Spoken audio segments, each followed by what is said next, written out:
하나님 말씀 함께 보겠습니다. 함께 보실 하나님 말씀은 민수기 22장 36절에서 23장 12절까지입니다.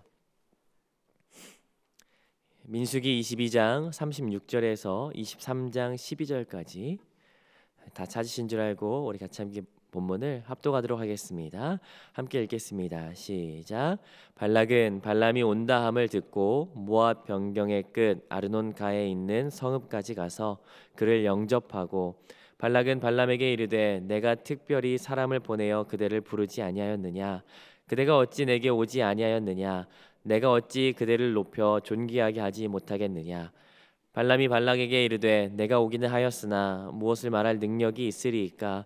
하나님이 내 입에 주시는 말씀 그것을 말할 뿐이니이다. 발람이 발락과 동행하여 기럇 후솥에 이르러서는 발락이 소와 양을 잡아 발람과 그와 함께한 고관들을 대접하였더라. 아침에 발락이 발람과 함께하고 그를 인도하여 바알의 산당에 오르매 발람이 거기서 이스라엘 백성의 진 끝까지 보니라. 발람이 발락에게 이르되 나를 위하여 여기 제단 7을 쌓고 거기 숫송아지 7마리와 순양 7마리를 준비하소서 하매 발락이 발람의 말대로 준비한 후에 발락과 발람이 제단에 숫송아지와 순양을 드리니라. 발람이 발락에게 이르되 당신의 번제물 곁에 서서 나는 저리로 가리이다. 여호와께서 혹시 오셔서 나를 만나시리니 그가 내게 지시하시는 것은 다 당신에게 알리리라 하고 언덕길로 가니 하나님이 발람에게 임하시는지라. 발람이 아뢰되 내가 7제단을 쌓고 각 제단에 숫송아지와 순양을 드렸나이다. 여호와께서 발람의 입에 말씀을 주시며 이르시되 발락에게 돌아가서 이렇게 말할지니라. 그가 발락에게로 돌아간즉 발락과 모압의 모든 고관이 번제물 곁에 함께 섰더라. 발람이 예언을 전하며 말하되 발락이 나를 아람에서 모압 왕이 동쪽 산에서 데려다가 이르기를 와서 나를 위하여 야곱을 저주하라. 와서 이스라엘을 꾸짖으라 하도다. 하나님이 저주하지 않으신 자를 내가 어찌 저주하며 여호와께서 꾸짖지 아니하신 자를 내가 어찌 꾸짖으랴. 내가 바위 위에서 그들을 보며 작은 산에서 그들을 바라보니 이 백성은 홀로 살 것이라. 그를 여러 민족 중에 하나로 여기지 아니하리로다. 야곱의 티끌을 누가 능히 세며 이스라엘 4분의 1을 누가 능히 셀고 나는 의인의 죽음을 죽기 원하며 나의 종말이 그와 같기를 바라노라 하매 발락이 발람에게 이르되 그대가 어찌 내게 이같이 행하였느냐? 나의 원수를 저주하리라고 그대를 데려왔거늘 그대가 오히려 축복하였도다. 발람이 대답하여 이르되 여호와께서 내 입에 주신 말씀을 내가 어찌 말하지 아니할 수있까? 아멘. 함께 말씀을 살펴보도록 하겠습니다. 하나님은 우리를 보호하시는 분이십니다. 사망의 음침한 골짜기와 원수의 목전에서도 나를 안위하시고 나를 지키시는 분, 그분이 바로 하나님이십니다. 우리가 함께 묵상하는 민수기가 바로 그것을 이야기하고 있습니다. 아무도 없는 광야에서 우리를 인도하고 우리를 지킬 자가 누구인가, 그리고 또한 내 삶의 도움이 누구인가에 대해서 그에 대한 대답으로 바로 하나님이다라는 대답을 민수기가 이야기하고 있죠. 특별히 우리는 오늘 이번 주에 발람 이야기를 함께 살펴보고 있어요. 저희 아이들도 정말 좋아하는 이야기인데요. 발람 이야기 속에서는 하나님의 보호하심이라는 주제가 잘 드러나 있습니다. 어제 본문에서 드디어 발람이 발락의 사절단의 요청에 의해서 떠나는 내용으로 마무리가 되었습니다. 그리고 오늘 본문은 그 발람과 발락의 만남이 드러나 있습니다. 오늘 본문은 크게 24장부터 오늘 본문부터 24장까지 커다란 단락을 가지고 있어요. 오늘 보면 36절 보시겠습니까? 36절에 보니까 발람이 오죠. 그리고 모압 왕 발락과 함께 만나게 됩니다. 그리고 24장 가장 마지막 절인 25절을 보면 발락이 돌아가요. 발람도 돌아가요. 자기 길로 돌아갑니다. 그러므로 오늘 23장 36절부터 24장 25절까지는 발람과 발락이 만나면서 일어나는 사건을 그리고 있다고 볼 수 있습니다. 이 두 사람은 그냥 만나지 않았습니다. 커피 마시러 만난 것이 아닙니다. 분명한 목적을 가지고 만났습니다. 그것은 다른 것이 아니라 바로 이스라엘을 향한 주술을 위해서 점술가 발람을 부른 것이에요. 저주를 걸어달라고 요청하기 위해서 부른 것입니다.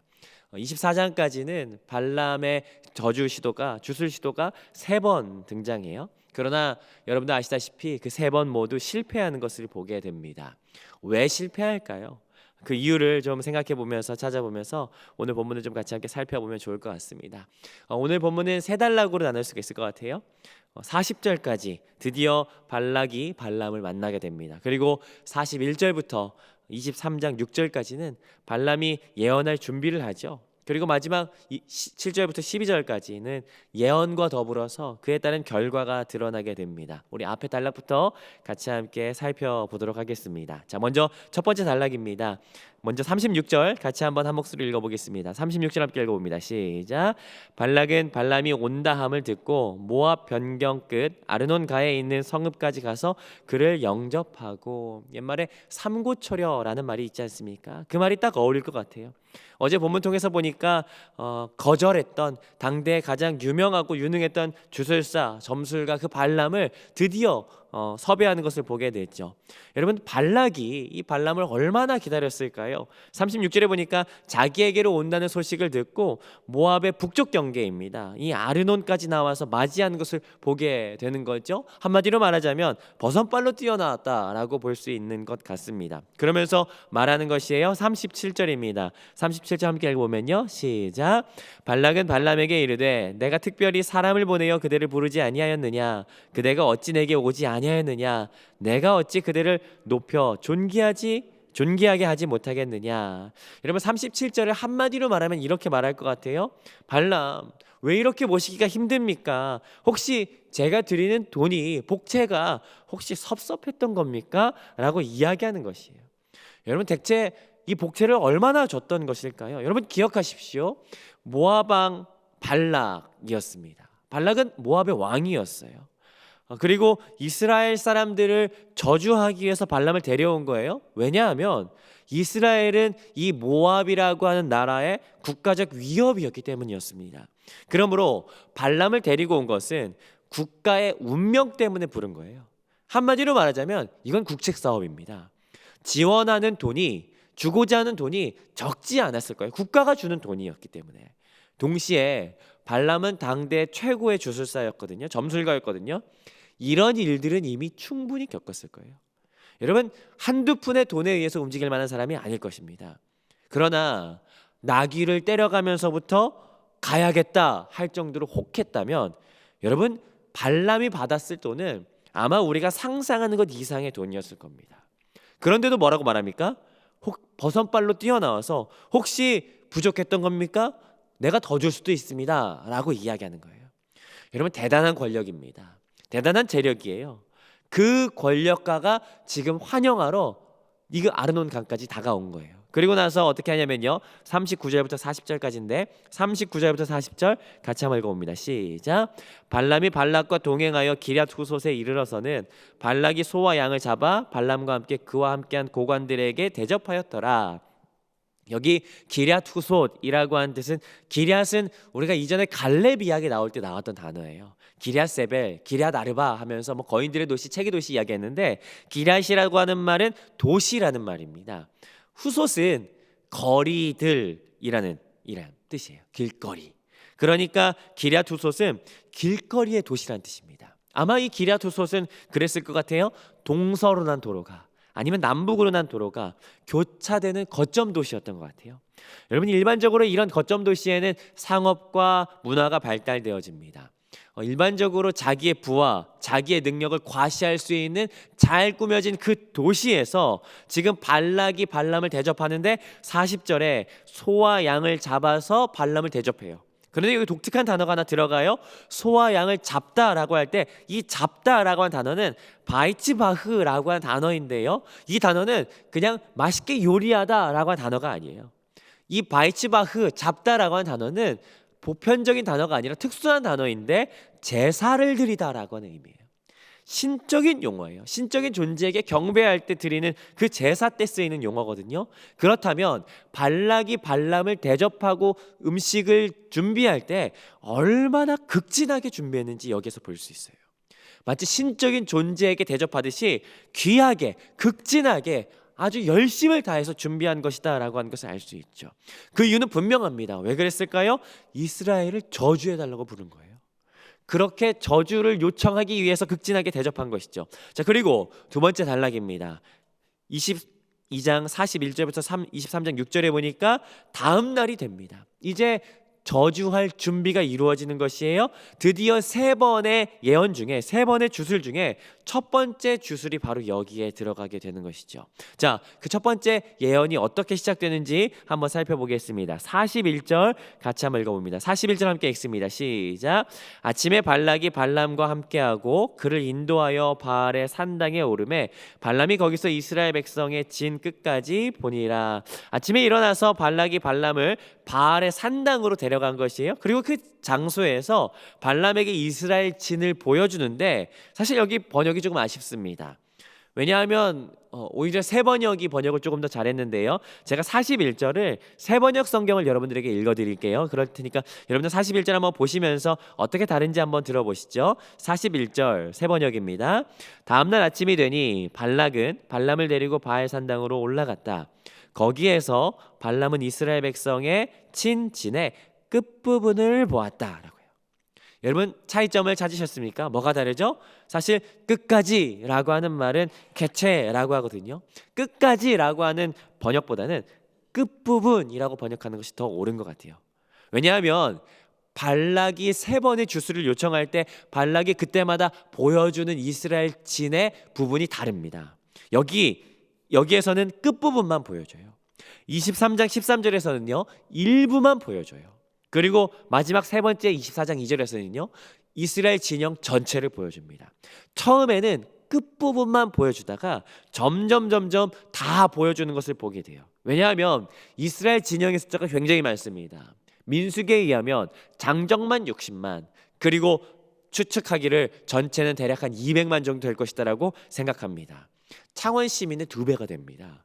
여러분 이 진영을 다 보여줬다가는 주술은커녕 이 많은 사람들을 바라보고 기겁해서 주술 안 할 수도 있을 것 같았어요. 그래서 그 끝만 보여주는 것이죠. 그리고 나서 23장 1절입니다. 23장 1절 제단을 준비하는데 23장 1절 같이 한번 읽어봅니다. 시작. 발람이 발락에게 이르되 나를 위하여 여기 제단 7을 쌓고 거기 숫송아지 7마리와 순양 7마리를 준비하소서 하매 제단 7을 쌓아요. 그리고 숫송아지 7마리, 순양 7마리를 쌓죠. 7마리를 준비하죠. 여기 제단 7을 쌓았다라고 하는 말은 성경 어디에도 드러나지 않는 표현입니다. 여기에만 드러나는 표현이에요. 아마 발람은 다신주의자 같았던 것 같아요. 여러 신들을 위해서 동시다발적으로 여러 제단을 쌓았던 것 같습니다. 그리고 2절에 보니까 제사를 드리죠. 그리고 4절에 보니까 하나님께서 발람에게 말씀하세요. 4절은 제가 읽어보겠습니다. 하나님이 발람에게 임하시는지라 발람이 아뢰되 내가 7제단을 쌓고 각 제단에 숫송아지와 순양을 드렸나이다. 여러분 제단을 쌓았어요. 그리고 제사를 드렸어요. 그리고 하나님께서 말씀하세요. 그랬기 때문에 많은 사람들이 일반적으로 이 발람을 선지자라고 봅니다. 그런데요 발람은 선지자가 아닙니다. 발람은 주술사이고 점술가였어요. 코셴이라고 하는 용어를 취하거든요. 복채를 받는 사람이라는 뜻이에요. 그러므로 발람은 결코 선지자가 아니라는 것이에요. 그러면 여기 문제가 있어요. 4절은 뭐냐? 하나님이 임하시지 않냐? 라고 이야기해요. 여러분 아시죠? 일반적으로 하나님께서 임하실 때는요 하나님께서 그 재물에 대한 응답으로 재물을 모두 불사르시고 하나님께서 임하세요. 그러나 여기는 하나님께서 그 재물을 취하지 않으십니다. 하나님께서 불사르신 내용이 등장하지 않아요. 여기는 그저 하나님의 특별한 임재. 하나님은 누구에게나 어디서나 누구에게나 말씀하실 수 있는 분은 아니십니까? 그러하기에 여기는 특수한 상황에서 발람에게 말씀하시는 것이다 라고 볼 수 있는 것이 되겠습니다. 자, 이제 그 하나님께서 발람에게 말씀하셨습니다. 그리고 그 예언이 무엇인지 당장은 드러나지 않아요. 그러나 세 번째 단락인 7절부터 12절까지의 내용을 통하여 그 예언이 무엇인지를 우리가 알 수 있습니다. 자, 7절부터 10절까지가 그 예언인데요 7절 발람이 예언하기 시작합니다. 여러분 눈치채셨겠지만 7절부터 10절까지 하나님께서 말씀하셨던 그 예언의 형식은 시 형식을 취합니다. 시는 여러분 아시겠지만 운율이 있어요. 행, 연이라고 하는 형식이 있어요. 여러분 그것을 구분하면서 한번 보지 않으시겠습니까? 7절 한번 보시죠. 어렵지 않습니다. 자, 운율이 있고 행과 연이 있습니다. 반복이 돼요. 7절 보시죠. 발람이 나를 아람에서, 그리고요 끊을 수 있어요. 뭐라고요? 모압 왕이 동쪽 산에서. 똑같은 이야기가 반복되는 것이에요. 맞아떨어지죠. 자, 데리고 와서 뭘 했답니까? 와서 야곱을 저주하라. 와서 이스라엘을 꾸짖으라. 똑같은 내용이에요. 여기 7절은 지금까지 이루어진 과거를 이야기하고 있죠. 자, 그런데 8절이에요. 8절은 현재를 말하죠. 내용을 보니까 어떻습니까? 그렇게 저주하라 꾸짖으라 했는데 발람은 현재 저주할 수 없다, 꾸짖을 수 없다라고 이야기하는 것이에요. 9절에서 그 이유가 나타납니다. 9절은 우리 같이 한번 읽어보겠습니다. 운율을 살려서 같이 한번 읽어볼게요. 시작. 내가 바위 위에서 그들을 보며 작은 산에서 그들을 바라보니 이 백성은 홀로 살 것이라 그를 여러 민족 중에 하나로 여기지 않으리로다. 여러분, 운율과 행연이 있는 거 보이십니까? 이들은 어떤 사람들이에요? 9절 그렇게 저주할 수 없었던 이유는 뭐냐면 이들은 홀로 살 사람들이기 때문이랍니다. 여러 민족 중에 하나로 여기지 않는답니다. 이게 무슨 말일까요? 한마디로 말하면 이들은 구별된 민족이라는 거예요. 특별한 민족. 다른 민족 같지 않고 독특한 하나의 특별한 민족이다라고 이야기하는 것이에요. 당연하죠. 하나님께서는 이들을 출애굽기 19장에서 말씀하셨어요. 이들은 내 소유다라고 말씀하셨어요. 소유라고 하는 말은 히브리어로 세굴라라고 이야기하거든요. 다른 말로 번역하면 보석이라는 의미예요. 보물이라는 의미예요. 하나님께서 너희들을 보물로 여긴다, 특별한 존재로 여긴다라고 하는 말이죠. 여러분, 혹시 여러분에게 있는 가장 귀한 보석이 있으십니까? 가장 보물이 있으십니까? 그게 대체 무엇입니까? 하나님께서 여러분을 바로 그것처럼 여기십니다. 내가 제일 아끼는 보물, 너희가 그 보물이다 라고 말씀하시는 것이에요. 다른 존재 같지 않고 특별한 존재라고 하나님께서 말씀하시죠. 그러면서 10절에 보니까 야곱의 티끌을 누가 등이 새겠느냐라는 거예요. 여러분, 혹시 창세기 13장 16절 기억하십니까? 하나님께서 아브라함에게 하신 약속이 있었어요. 내가 내 자손을 땅에 티끌 같게 할 것이다 라고 하나님께 약속하셨거든요. 그런데 발람이 보는 것이에요. 야, 봐라, 야곱의 티끌을 누가 등이 세겠느냐라고 하는 것이에요. 셀 수 없는 티끌이 있다. 지금 발람은 지금 이스라엘 진영의 끄트머리 조금 봤어요. 그런데도 이야기하는 것이에요. 봐라, 티끌같이 많다. 하나님의 약속이 성취된 이스라엘을 지금 보는 것이죠. 그러면서 10절 후반부에 발람이 이런 말을 합니다. 뭐라고 하냐면요, 나는 의인의 죽음을 죽기 원하며 나의 종말이 그와 같기를 바라노라. 여기 의인은 누구를 말할까요? 그 의인은 당연히 앞에 나오는 이스라엘이죠. 발람이 말해요. 나도 이들처럼 죽고 싶다. 내 끝이 이들처럼 복되면 좋겠다 라고 하면서 부러워해요 염원하는 것을 보게 되죠. 이것이 발람이 예언한 내용이었습니다. 자, 그러자 이 예언한 내용을 들어보니 여러분이 느끼기에는 이것이 저주 같습니까? 축복 같습니까? 당연히 축복의 내용인 것이에요. 그러자 발락의 반응이 11절 나옵니다. 11절 같이 한번 읽어보겠습니다. 11절 함께 읽습니다. 시작. 발락이 발람에게 이르되 그대가 어찌 내게 이같이 행하였느냐? 나의 원수를 저주하라고 그대를 데려왔거늘 그대가 오히려 축복하였도다. 아니, 저주하라고 데려왔더니 오히려 축복만 하고 있네. 야, 너 왜 이렇게 하냐? 라고 하면서 첫 번째 이 주술의 내용이 마무리가 되는 것을 보게 됩니다. 오늘 본문을 좀 같이 정리해 보면요, 삼고초려 끝에 온 발람을 극진히 대접한 모압왕 발락은 발람으로 하여금 그 이스라엘 진영의 끄트머리만 보여주면서 주술 걸기를 요청했지만 발락은 결국 저주가 아니라 축복하는 것으로 오늘 본문이 마무리되는 것을 우리가 보았죠. 여러분, 어떻게 이런 일이 있을 수 있을까요? 그 이유는 발람이 발락을 만났을 때 가장 처음에 했던 말과 오늘 본문의 가장 마지막 절에 그 이유가 있습니다. 22장 38절 그리고 23장 12절 오늘 본문의 처음과 끝이 동일하게 이야기합니다. 발람이 동일하게 대답하는데 그 이유가 무엇입니까? 나는 하나님께서 내 입에 주신 말씀만 말할 수밖에 없다라는 거예요. 여러분, 잘 알지 않습니까? 발람은 하나님의 사람이 아니었어요. 충분히 복체에 의해서 움직여질 사람이었습니다. 믿음에 의해서 움직여지는 사람이 아닙니다. 이익에 의해서 움직이는 사람이에요. 그러나 하나님께서 그의 입술을 닫으셨어요. 여러분, 발람을 고용한 발락이 얼마나 속이 탔을까요? 발락은 왕이었거든요. 자기가 가진 어마어마한 재력을 가지고 이스라엘을 저주하려고 했어요.